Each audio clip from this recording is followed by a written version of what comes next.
traveling as many times and as many places as you can. Today, in my traveling to Europe, I am Vienna, beautiful Austria, Vienna, and I am absolutely mesmerized. I have two buildings facing each other that they are like twins, identical, and they are absolutely gorgeous. And it made me think of, as I'm in a country that I don't know their language. Thank God my stepdad knows multiple, like 4 or 5 languages, so he's able to speak German with the Austrian people here. But I realized that when it comes to communication, sometimes you can learn a lot about how other people communicate by listening, not necessarily understanding their gesticulations. Some words sounds familiar to me. At one point when we arrived here to the Airbnb, I had my stepdad was asking a stranger on the street in German if the parking is free or you have to pay for it. And the way like he made this, I was absolutely incredible to see has just a idea of doing your fingers, like just brushing your fingers this way, you'll be able to understand that that's cost money or doesn't cost money. And also he said a word that sounds similar with free. He said something like freish or something like that. And I was like, oh, I can understand a little bit. But then when they start speaking faster, you lost me. But it's incredible how even if you don't understand the language, even if it's a language that you don't have a clue, in this day with the technology we have on our phones, you can just put it on the Google Translate and you can talk and have a conversation with someone speaking different languages by being the help of an app. But what would you do if you don't have internet? What would you do if it doesn't work? You use hand gesture, you point things. If you have a map or you have pictures, you show people where you want to go and they will direct you. People always, especially in the tourist area, they're very kind and very helpful to show you where to go, what to take. We're looking for a metro or like a train or something like that, and they will show us, you go this and then left and right, and it keeps showing us left and right. And that's another way to understand how you can communicate with people around you, even if you don't know the language.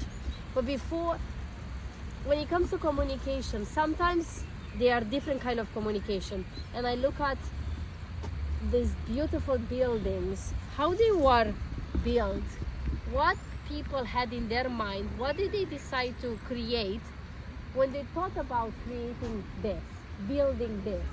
The architectural is impeccable, is incredible, the details. It's something that I'm always wondering, I'm always curious, maybe you are curious too. If you ever travel somewhere and you see something that mesmerizes you as a building, and the architectural, the design, the models, the ornaments of each part of the building, and you ever wonder what the people thought, what they were thinking when they create this? Did they have the conversations with the people on them? Did they have a plan, or they just wanted to create something that never been done or seen before? And I always wonder how curious we will be, and we maybe will never find out what people thought when they built this. Why did they decide to create those angels on top there? I'm sure they have a significance. They're not just put there for decoration. I'm sure they have something incredible. Maybe this fountain has a meaning too. If you look at it, sometimes pictures or ornaments or buildings can tell you a whole story without speaking anything. If you look at this statue here, for me, it seems like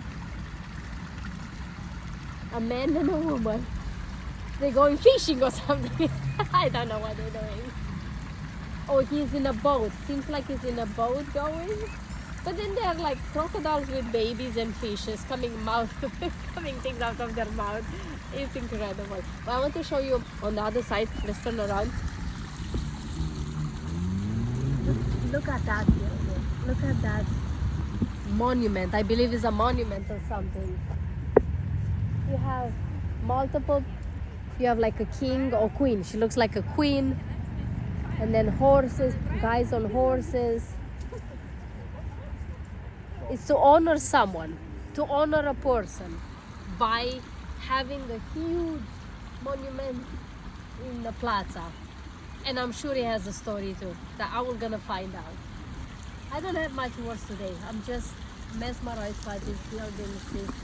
I'm sure the stories that you will find in this museum, theaters, and all the things that I'm gonna discover because it's my first time in Vienna. Sometimes communication doesn't need to be spoken. Sometimes communication can be just observe and wonder and maybe Google what was the history behind those buildings? What was the history behind the people that built this building in this particular place? What did they want to transmit to us? What did they want to communicate to the future generations through these incredible buildings?